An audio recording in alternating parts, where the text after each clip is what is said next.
Hey y'all, hey, it's your girl, Dr. Mary L. Boyd, the reposition specialist. Welcome to today's episode of Walk Diva Walk. Now, I am here to talk to you about me. Yes, I know this is an introduction, and I need you to know who I am and why you should listen to me. I am just a little old girl. That's what I call myself. I'm a little old girl from Washington, D.C., currently living in the ATL. And this little old girl grew up in a loving but yet abusive household where I was led to feel like I wasn't going to be enough, that I wasn't going to make it, that I wasn't going to amount to anything.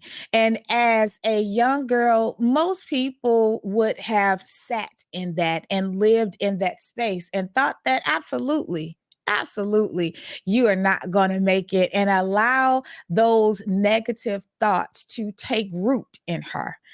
But guess what, y'all? I didn't. I didn't. When I was told those things, I would say, nope, that's not going to be me.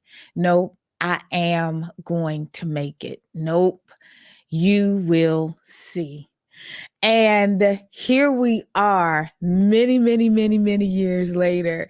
And on this journey, I have a 20 plus year marriage. I have a beautiful son. I have a thriving six-figure, shall I say, multiple six-figure business. I was able to retire my husband. And honestly, I'm living my blessed life. I am living my blessed life, y'all. Now, on this journey, no, did I jump from that childhood to this successful Black woman here today? Absolutely not. It was a roller coaster ride. Do you hear me? And when I tell you there were a lot of lows that I had to fight my way through and overcome, yep, there sure were. Starting from having three pregnancies, but one child. 14, 16, and then finally had my son at 21 years old. Knowing that the life that I was living, the place that I was living in, I just knew I couldn't do it no more, y'all. I knew I couldn't raise my son in DC anymore.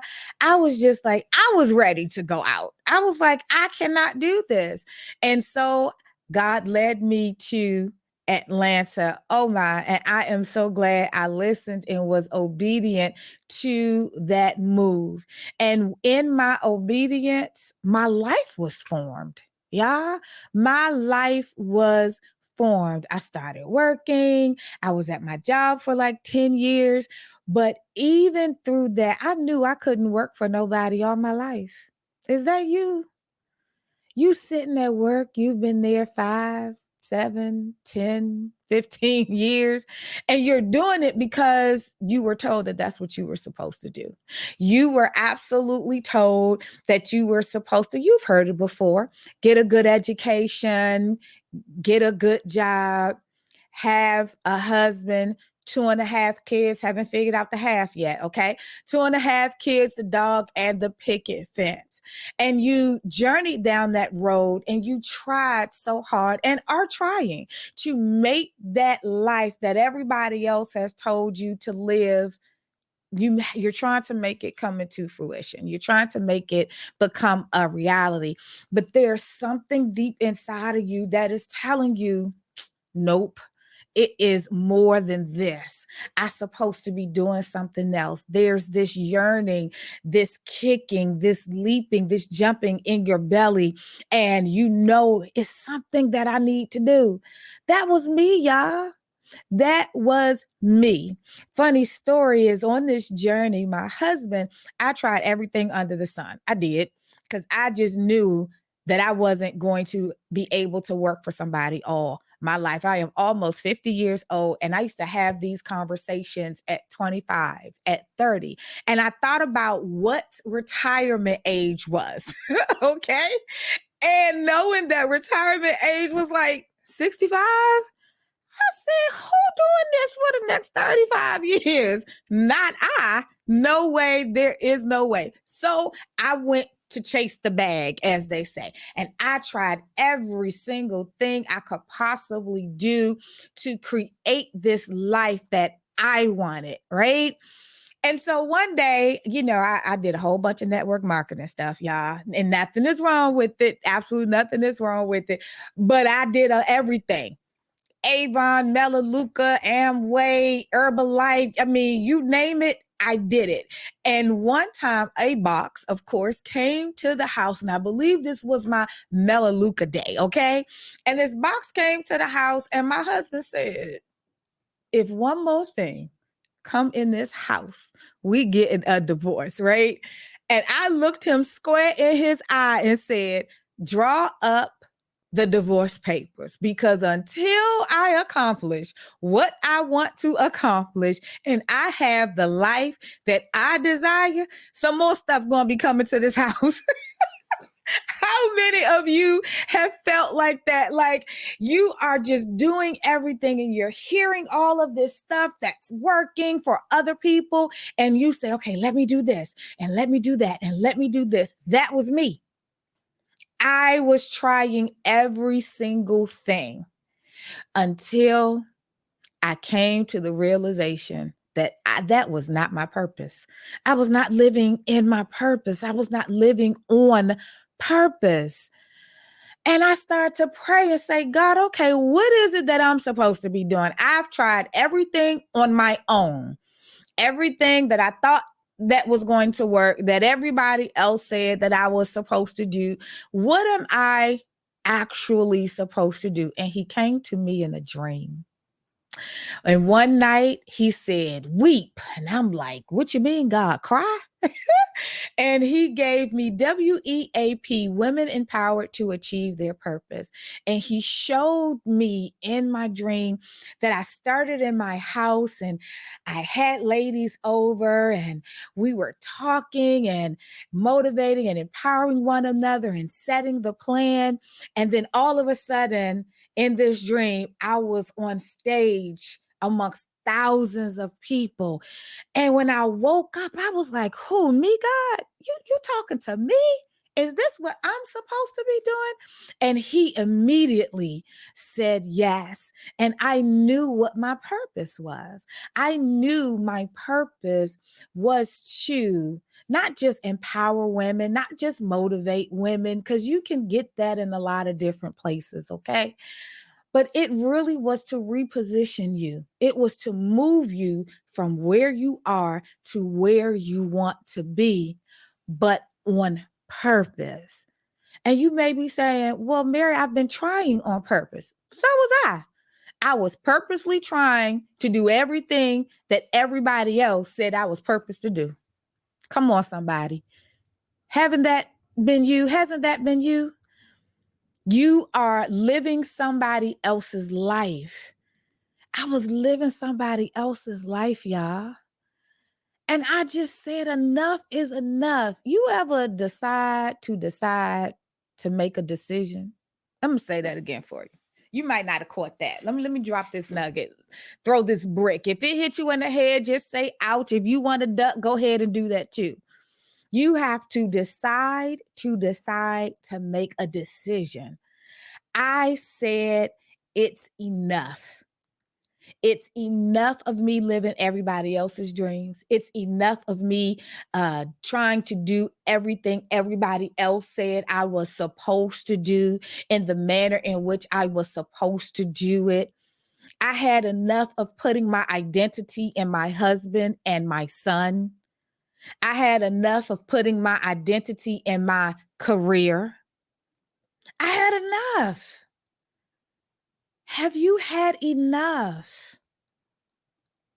Yes, I've been through it all. Why should you listen to me? Why should you follow my podcast? Why should you follow the steps that I'm going to give? Because I've been there. Yep, I've been abused. Yep, I've been lied to. Yep, I've had abortions. Yep, I've had a baby out of wedlock. Yes, I have been broke, busted, and disgusted. Yep, I have done some things like, oh, God, you saved me from that one. Yeah, I have. I have done most of it. I have been through almost of it all, right? Some people say I've been through it all. I don't think I've been through it all. I'm not finished living yet, but I've been through a lot. And through it all, when I decided to make a decision that I have had enough, when I decided to increase and enforce and strengthen my relationship with God, when I decided to get on His plan for my life, that is when it changed. That's when it went from me thinking I wasn't going to make it to 5 years of marriage to making it to almost 21 years of marriage. That's when it went from working a job, and I liked my job. I did. I enjoyed what I did, right? But I knew that wasn't it for me. It went from working a job to being the founder and CEO of 3 businesses, to having $1 million businesses. It went from that, okay? It went to retiring my husband. Yeah, can you not? Retiring my husband at the age of, okay, y'all got to do the math. Wait a minute. So he retired last year. So 53, okay? At the age of 53, retiring my husband, right? That obedience, I say that the prosperity is in the obedience, all right? And so when I became obedient to my purpose, His purpose for my life, not everybody else's, that is when everything changed. That's when everything changed. Now, I'm not saying this, as they say, to impress you, but I'm really saying these things and letting you know the heart of who I am, to press upon you. God is not a respecter of person. I know you've heard it. What He's done for me, He will do for you. I know you've heard that too. But let me tell you the biggest difference. I'm not trying to give you my life. I'm not trying to give you what I want from you. I want you to live your blessed life. What's inside of you? What do you want to do? What is His plan for you? See, the respecter of person is not duplication. It's not imitation. It's giving you the power to stand in your authority that you have as a kingdom citizen and walk that purpose-driven life. Walk in what you are supposed to do, how you are supposed to live, what you are supposed to have, right? Not imitate me, because frankly, you can't imitate me.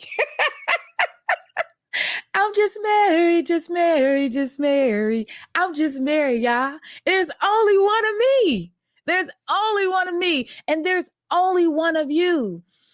So you have to stop trying to imitate people. Yes, I can inspire you. You can use me and anybody else that you watch and follow.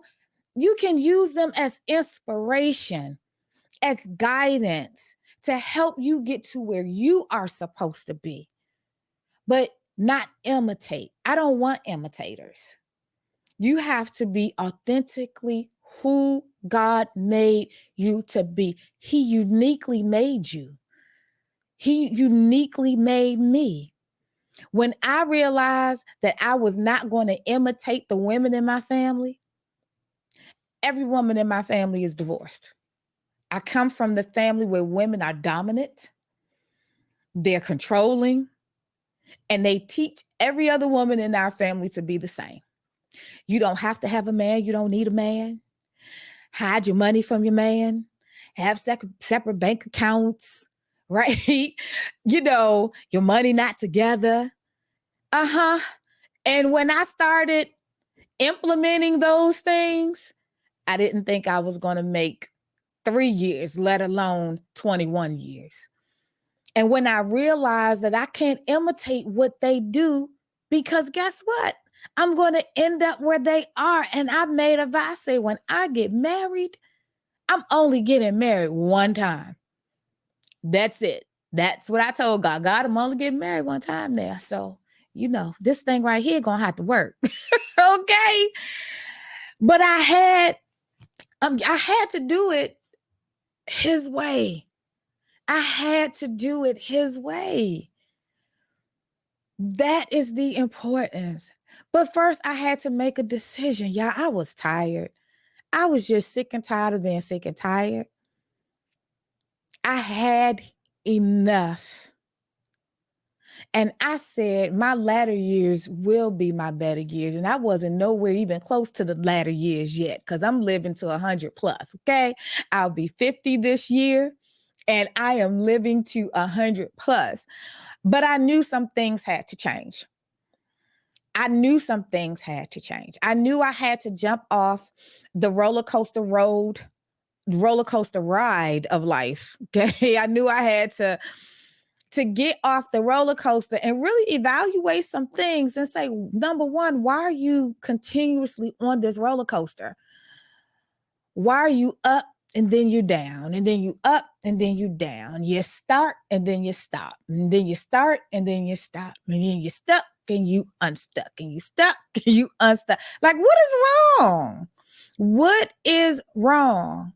And I had to really evaluate some things and just make a decision about my life and what I wanted. See, I became a little selfish, y'all. And I know sometimes people tell y'all that don't be selfish. You have to serve and give all the time. Listen, if you don't become a little selfish, that means just taking care of you. You're not going to be around to serve anybody. You're not going to be around to take care of anybody. And don't you want to be around? Don't you want to be around for your kids? Don't you want to be around for your husband? Don't you want to be around for your family, your siblings, your nieces, nephews, whoever is in your circle? Don't you want to be around for them? Well, you have to take care of yourself, self. And so you have to be selfish. It's okay. And when I realized I could be selfish, I said, you know what? Here's some things that I want selfishly. All right. Here's some things I want selfishly. I want to do what I want, when I want, and how I want it. I want to travel wherever I want to travel to, and I want to fly first class always. I want to stay in the best hotels. I want the best rooms. I want to eat at the finest restaurants. I want the car that I want to drive, right? I want the house that I want to live in. I want to wear the clothes that I want to wear and not have to look at the price tag. I want to be able to tell my children yes, right? If I so choose to. I want to create experiences with them. I want to go to Bora Bora and Fiji and Dubai and Abu Dhabi, just some of the bucket list places. I want to serve others without counting pennies. I want to be able to buy people groceries in the grocery store. I want to be able to invest in other people's businesses, in their lives. I want to do what God wants me to do. I want to pay off my sister's home. I want to bless my friends that are in my circle. It is so much that I want to do selfishly. I want to be able to get my nails done when I feel like it. There are things that I just want to do. And I had to realize that I had to be selfish about that thing. See, I was that one. Somebody say, well, why you want to own your own business? And why you want to? And my original response, which I'm sure yours has been, oh, I want to serve and I want to give back to my community. And I want to be able to fight homelessness. And I want to have a place for abused women and children to go. And I want to do that too. And that sounds real good. But that's not why you want a different life. You want to do what you want to do, when you want to do it, how you want to do it. That's for real. And the byproduct is all of the ability to serve in the capacity that you want to serve. And when I realized that, I said, wow, okay, God, let's do this. Now how? And he showed me how. And it has been an amazing ride. So why should you listen to Dr. Mary L. Boyde? Because I will reposition you spiritually, mentally, and physically. I've done it myself. I've helped others do it. And I can help you too. If you are ready, let's walk.